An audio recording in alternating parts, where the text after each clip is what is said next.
Now for a review of what's making the headlines in the papers this morning, let's bring in a RISE analyst, Dr. Constance Ikwoku. Good morning, Dr. Constance. Good morning, Yolanda. It's you and I today. Yes. I was watching this, but I was like, you're so alone. Yes. Riding it feels very odd. Yeah, it does. You know, it feels very odd. Well, this morning we have joining us Chuks Akuna. He is the Executive Director of Authority newspaper. Thank you for joining us, Chuks. Thank you very much for having me. Hello there and welcome to the program. We'll begin with This Day newspaper. In This Day, for their impact on business, politics, media, others, Arise News honors 80 unstoppable women, trailblazers they are, you know, pathfinders, you might want to call them disruptors, pioneers, reformers, agents of change, influencers, movers and shakers. You know, these women have come a long way, or women in general in Nigeria have come a long way in every industry you look at, except politics, of course, for a reason. Women are pulling their weights and doing very well. Therefore, they deserve honor and encouragement. I mean, look at us here, Chuks, 2 to 1. Yes, exactly. On the very first day of the month of April. Yes, yes. It's very interesting. I've always been happy to be part of the This Day family. You know, it's very easy for us as journalists to actually call out those who have not done well. You know, because even if you're a reporter with for foreign news outlets, you know, whenever you report stories, positive stories from Africa, they tend not to use those stories because they have a mindset, you know, that Africa is a dark continent. It is a continent where you only have wars, famines, you know, diseases. So it's a good thing that This Day has dedicated its cover to 80 women. 80 women in Nigeria. That's a lot of people, you know, to celebrate. Shows that women are shattering the glass ceiling in nearly all fields of endeavor, you know, in the military, in security services. Just recently, a woman was appointed Deputy Director General of the DSS, you know, very, very powerful security agency in Nigeria. And then you see in the field of banking, we have women who are you know, on top of boards of blue chip companies, who have a lot of corporations. Just yesterday, President Bola Tinubu extended the tenure of the Comptroller General of Immigration. It shows that the woman is doing well, Kemi Namdap. It's a good thing that we have women to celebrate, you know, not just you know, courier, not just harbingers of ill tidings. So it's good that This Day, and I also congratulate This Day newspapers for taking our time to celebrate these women. You know, they are worthy of celebration. Congratulations to all of them. And I mean, in Nigeria. Yeah, Yolanda, the struggle is not over. There's still a lot to do, but anywhere you level the playing field, the women really step up. In Africa, especially. We're talking about African women anyway. I'm actually glad you mentioned that. You know, we have the newly Namibian female president. Yes. And I mean, she's not the first, but it's really groundbreaking, especially for her and her vice president, who is a woman as well. I think these awards really highlight the hard work of women. Women are not often in the foreground of what happens. So these kind of awards just kind of, you know, shed light and honor. And something was said at the awards yesterday as I was watching, that Sunday was Mothering Day as well. So it was coincidental because a lot of these women are mothers as well. Yes. And to be able to multitask and have a career and, you know, be able to raise families, have children, it's worthy of recognition. And these are not just any small women. These are, you know, very honorable women. We have judges, we have a few politicians that I've seen there as well. And like Mr. Chuks has said, you know, banking, we have so much, and it's wonderful that so much positivity, so much power, so much honor is coming out of Nigeria. I'm glad you mentioned that because we do not talk about this enough.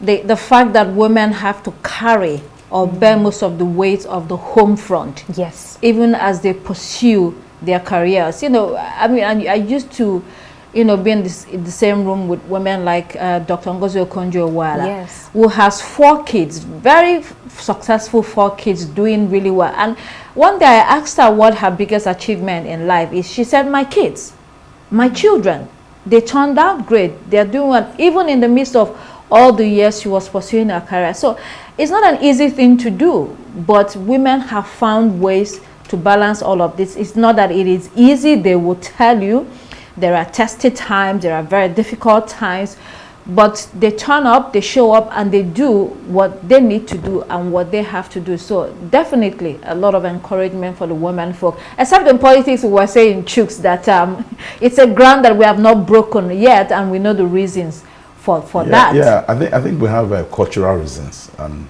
But then you also see that women who've been vested with such responsibilities, in terms of political leadership, they've done really well. I remember the late Oloye, Bukola Saraki's father, when I interviewed him on his 70th birthday, and I asked him, I said, I'm a Kwara boy, I know you have so much women who support you. He said, yes, that the most dependable persons, from his experience, are women. When they are loyal to you, they are loyal to the end. And that was why he had women had special place in the heart of the Turaki Ilorin, of blessed memory.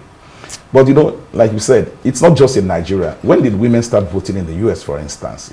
When did America, the bastion of the policeman of world democracy, when did women start voting? In the 1960s. We tend to forget that up till people like Rosa Parks stood up to racial segregation, that it was difficult for blacks, to actually sit in the same vehicle with whites, even in America. So, that said, if you look at totality of what we're talking about, I think women are doing just well, even in politics. Okay, let's move on to the Guardian newspaper.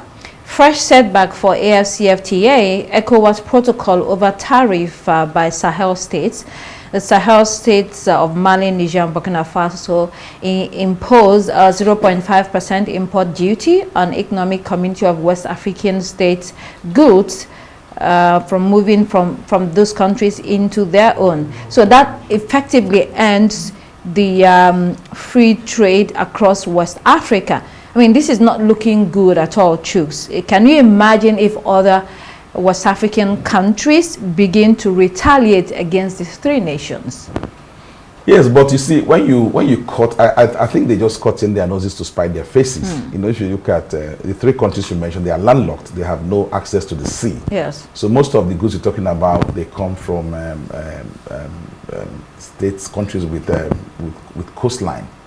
And sadly for these three countries, they are not. And if you look at the population of West Africa, over 460 million persons, the three nations you're talking about, they're about 70 something million, I think it's about 76 million. And talk about their GDP, it's a drop in the ocean, in terms of the GDP of West African countries. We're talking about the three biggest economies in West Africa: Nigeria, Ghana, and of course Ivory Coast. Ivory Coast is the richest francophone country in West Africa. So if you're talking about those states, or states that have resources to actually, or things to sell, when was the last time you saw any goods, or product made in these countries? They often rely on countries like Nigeria for most of their trade. So if they're imposing tariff on goods coming into their country, it's their citizens that will suffer, not citizens of ECOWAS countries. They say they are League of Sahel states, but if you ask yourself, what is the size of their GDP, what's the size of the economies of this? I think they're just playing to the gallery.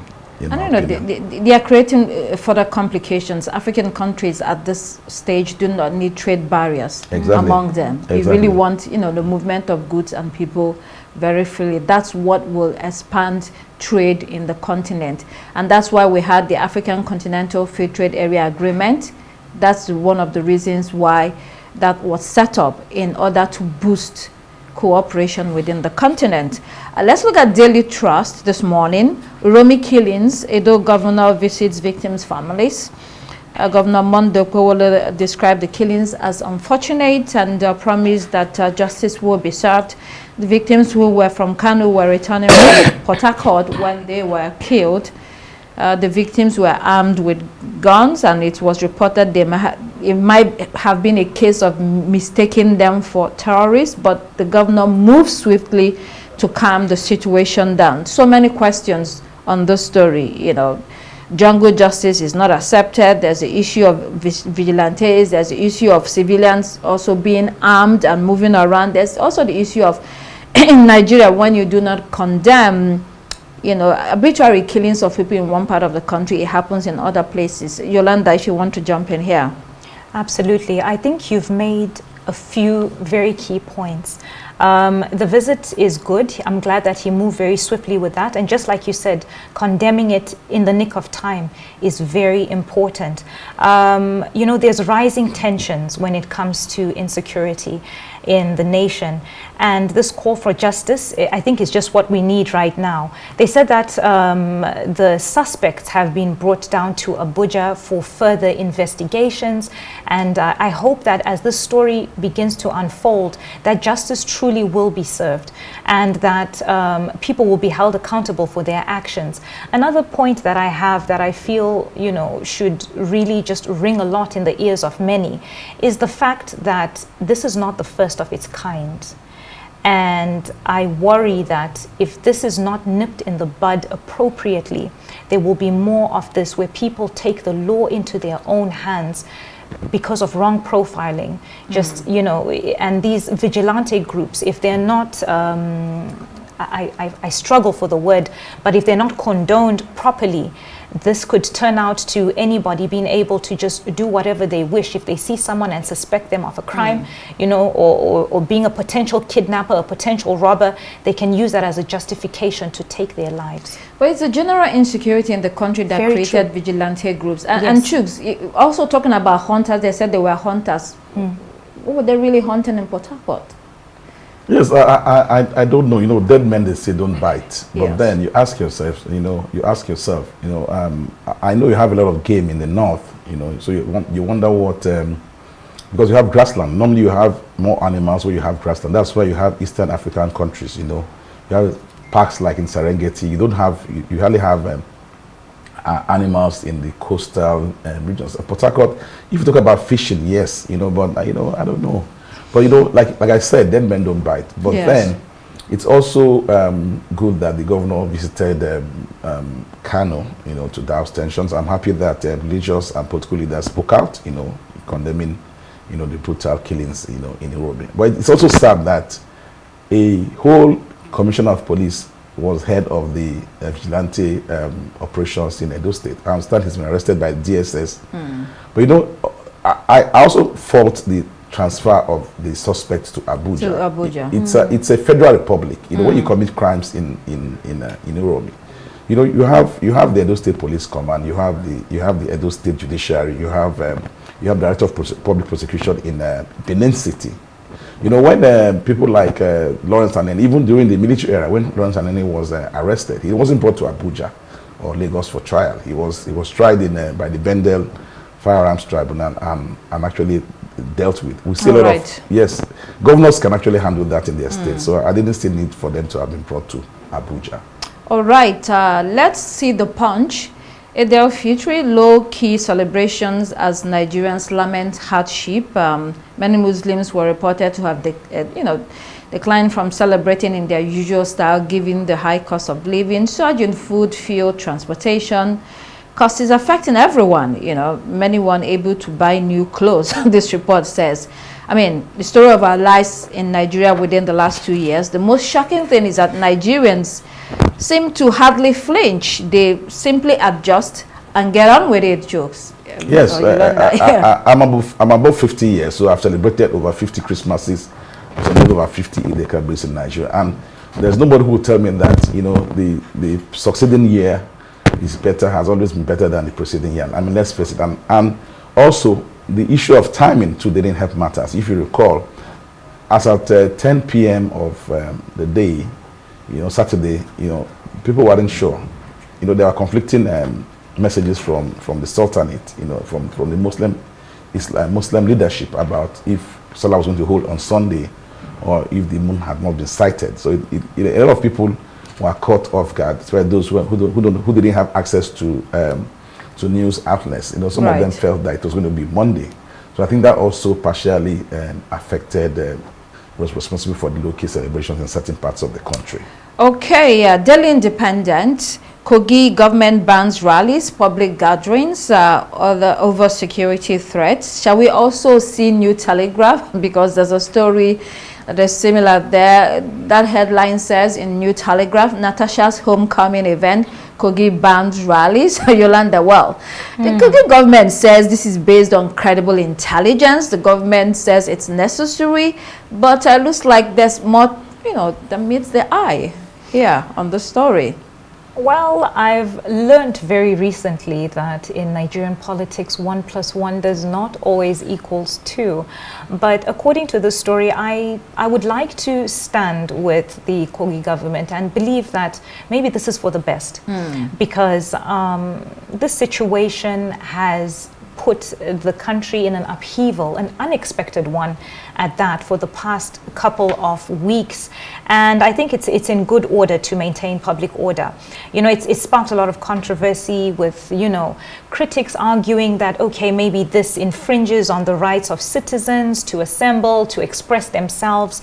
But I think in the interest of public safety, this is probably the best bet. Yeah, they say that he's doing that because Natasha is planning to come home. But as you said, maybe it's for the, it's in the interest of all. Let's look at the international headlines this morning. Citizen newspaper, budget, do or die day. The ANC does not have enough representatives to pass the budget alone.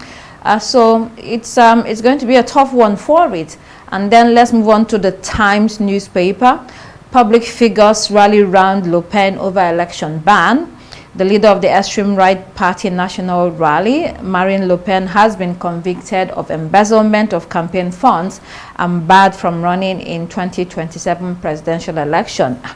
What a blow. She is a frontrunner to succeed President Emmanuel Macron, and that's why she's described this as politically motivated. No, it also tells you that human beings are the same all over the world. You remember in the 1990s, then military president Ibrahim Babangida, he was banning and unbanning politicians. Yes. So, but this is 21st century France, and we see a very prominent politician at that, and a powerful female woman figure, Le Pen, banned, for allegedly embezzling. But if she's guilty of the crime, though, I mean, these are funds. These are public funds. It's not her personal funds. Yes. No, that's it. That's it. I mean, the point is that, you have Alibaba's, I understand you understand what I mean by Alibaba, famous for thieves, all over the world. So whether the person is white or black, still the same issues that confront us or that we confront, the issues of, greed, the issues of putting our hands in the till. Abuse of office. Abuse of office. Right. The same. Human beings are the same all over the world. And that's why it's not good to single out. But you see, over there, the difference is that over there, that it's more difficult to steal public funds and get away with it. Yeah. And here too, it's becoming increasingly difficult to actually steal public funds, and get away with it. And it's becoming increasingly difficult. It's not as easy as it used to be. We've seen a lot of high-profile convictions, and those who stand in trial in Nigeria. It wasn't the same. It wasn't the case 20, 30 years ago. Yeah. All right. Finally, Daily Star. Madness of King Dan. This headline says, Man Baby insists he will defy law to be president until 2033. It's interesting. This talk about President Donald Trump possibly running for a third term in office has some jittery, Yolanda, very briefly, especially when he says he's not joking about it. This is initially when all of this started, it was just talk. But after he released the statement saying that, there are ways and possibilities to make this happen, it really makes you sit down and think and realize that this is probably not a joke. Donald Trump coming back again for that long, I don't know how to feel about that, because it's only been since January, his recent inauguration, but it feels like he's been around for forever.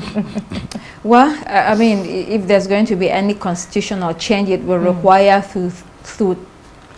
two-thirds majority in the House and the Senate. But they were even talking about it in the United States of America. It has some people jarred completely. Absolutely. And we will have to leave it there. Thank you so much, Chuks Akonna, Executive Director of Authority Newspaper, for joining us this morning. Thank you for having me. And thank you, Dr. Constance Ikwoku. You've been wonderful this morning.